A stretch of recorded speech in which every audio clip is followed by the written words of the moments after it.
매일 성경 큐티 힌트 2024년 10월 20일 예레미야애가 2장 11절에서 22절까지 말씀.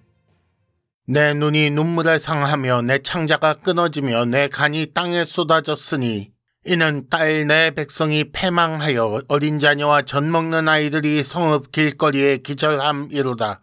그들이 성읍 길거리에서 상한 자처럼 기절하여 그의 어머니들의 품에서 혼이 떠날 때에 어머니들에게 이르기를 곡식과 포도주가 어디 있느냐 하도다. 딸 예루살렘이여, 내가 무엇으로 네게 증거하며 무엇으로 네게 비유할까? 처녀딸 시온이여, 내가 무엇으로 네게 비교하여 너를 위로할까?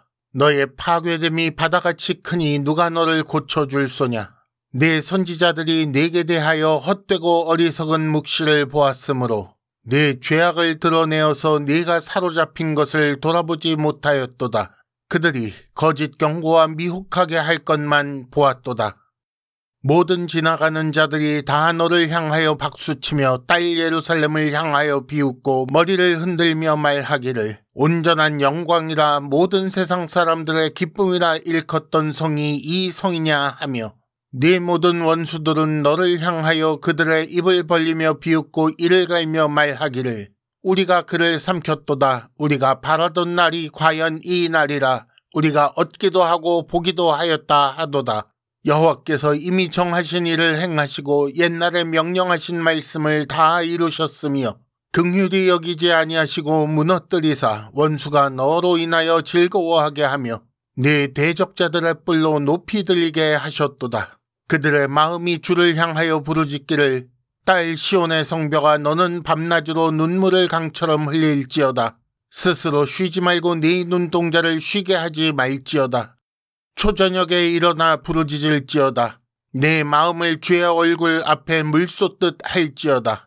각 길 어귀에서 주려 기진한 네 어린 자녀들의 생명을 위하여 주를 향하여 손을 들지어다 하는도다. 여호와여, 보시옵소서. 주께서 누구에게 이같이 행하셨는지요? 여인들이 어찌 자기 열매 곧 그들이 낳은 아이들을 먹으오며 제사장들과 선지자들이 어찌 주의 성소에서 죽임을 당하오리이까? 늙은이와 젊은이가 다 길바닥에 엎드러졌사오니 내 처녀들과 내 청년들이 칼에 쓰러졌나이다. 주께서 주의 진노의 날에 죽이시되 긍휼히 여기지 아니하시고 도륙하셨나이다. 주께서 내 두려운 일들을 사방에서 부르시기를 절기 때 무리를 부름같이 하셨나이다. 여호와께서 진노하시는 날에는 피하거나 남은 자가 없나이다. 내가 낳아 기르는 아이들을 내 원수가 다 멸하였나이다. 아멘. 오늘은 먼저 본문 이해를 위한 도움 말씀을 드린 후에 큐티 힌트 2가지를 말씀드리겠습니다. 첫째, 죽어가는 어린 아이들이 가장 큰 아픔입니다. 둘째, 여호와 외에 다른 신은 없습니다.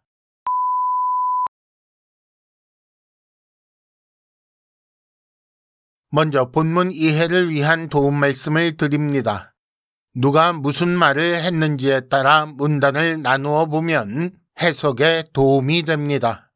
먼저 어제 본문이었던 1절에서 10절까지는 관찰자로서 3인칭 시점에서 시온의 현 상황을 서술했습니다. 그런데 오늘 본문 시작하면서 11절부터 17절은 애가를 쓰고 있는 시인이 시인의 1인칭 시점으로 시온의 현 상황을 서술합니다. 이어서 18절과 19절에서는 시인이 1인칭 시점으로 시온을 향하여 명령하지요.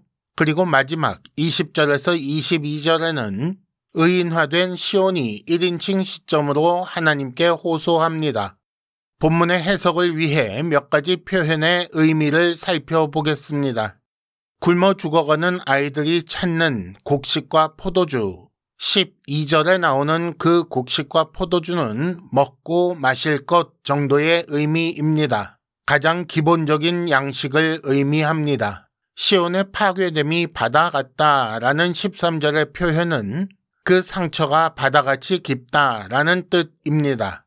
여호와께서 이루신 옛날에 명령하신 말씀이라는 17절의 그 말씀은 신명기 28장에 나오는 저주입니다. 신명기 28장을 잘 보면 포로가 되어 끌려가는 것, 전쟁과 굶주림의 상황들, 특별히 자기 자녀를 먹는 것에 대한 말씀이 나옵니다.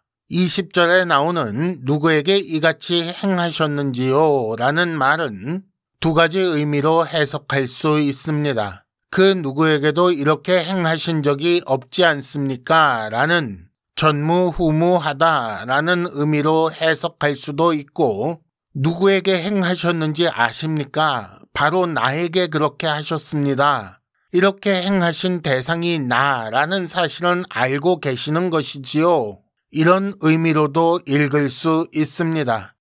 큐티 힌트 첫 번째, 죽어가는 어린 아이들이 가장 큰 아픔입니다. 오늘 본문에 보면 처음과 끝부분에 어린 아이에 대한 언급이 나옵니다. 11절에는 어린 자녀와 젖먹는 아이들이 성읍 길거리에 기절하였다라는 말이 나오고, 19절에는 각 길 어귀에서 줄여 기진한 내 어린 자녀들의 생명을 위하여 기도하라 라는 말이 나오지요. 어쩌면 객관적으로 보일 수 있는 3인칭 관찰자 시점에서 11절에서 갑자기 1인칭 시점으로 변화합니다. 이것은 시인이 고통의 현장 한가운데로 들어와 함께 고통을 겪는 것처럼 보이는 것입니다. 그렇다면 지금까지 3인칭 관찰자로 있던 시인이 갑자기 그 고통의 현장 가운데 자신의 목소리를 내고 있는 이유는 무엇입니까? 어린 아이들이 겪는 고통을 보면서 더 이상 관찰자 시점을 유지할 수 없었던 것으로 보입니다. 그래서 시인은 1인칭 시점으로 하는 그 말의 처음과 끝에 어린 아이에 대해 언급하고 있습니다. 시온을 향하여 부르짖음을 요청하는 이유 역시 어린 자녀들의 생명을 위하여 그렇게 하라고 하고 있지요. 그러면 왜 어린 아이들을 이야기합니까? 단순히 힘 없고 연약하여 불쌍하다는 의미가 아닙니다. 어린 아이들이 생명을 잃는 것은 공동체의 미래가 없어지는 것입니다. 지금 우리 가정의 어린 아이들은 하나님 말씀 안에서 양육되고 있는가? 다음 세대가 바른 신앙을 갖지 못하는 것에 대한 아픈 마음이 있는가? 우리는 바로 이런 질문을 스스로에게 던져보아야 합니다. 힌트 첫 번째, 가정과 교회의 어린 아이들을 위해 해야 할 일이 있습니다. 큐티 힌트 두 번째, 여호와 외에 다른 신은 없습니다. 19절, 시인이 시온을 향하여 요청하기를 주를 향하여 손을 들라 라고 했지요. 그리고 20절을 보면 시온이 여호와여 보시옵소서 라고 부르짖기 시작합니다. 1절에서 10절까지 어제 말씀에서 본 것처럼 여호와 하나님은 시온을 공격하신 분입니다. 그렇다면 시온의 회복을 위해서는 다른 신을 찾아 간구해야 하지 않을까요? 하지만 문제는 다른 신은 없다는 것입니다. 그렇기 때문에 주를 향하여 손을 들고 보시옵소서, 봐주시옵소서라고 간구할 수밖에 없는 것입니다. 제사장들과 선지자들, 늙은이와 젊은이, 처녀들과 청년들의 죽음은 주께서 주의 진노의 날에 긍휼히 여기지 않으시고 도륙하신 결과입니다. 그럼에도 불구하고 기도할 대상은 여호와 외에 없을 뿐 아니라 바로 그렇기 때문에 회복의 가능성 역시 여호와 하나님께만 있을 뿐입니다. 우리가 겪는 모든 일도 여호와 하나님으로부터 시작되는 일이며 그 모든 일을 겪으며 사는 우리가 기도할 대상도 역시 여호와 하나님 한 분밖에 없습니다. 힌트 두 번째, 우리는 오늘 하루도 여호와 하나님 앞에 있습니다. 이상으로 2024년 10월 20일 매일 성경 큐티 힌트를 마칩니다. 여러분 큐티를 통해 은혜 많이 받으시기를 바랍니다.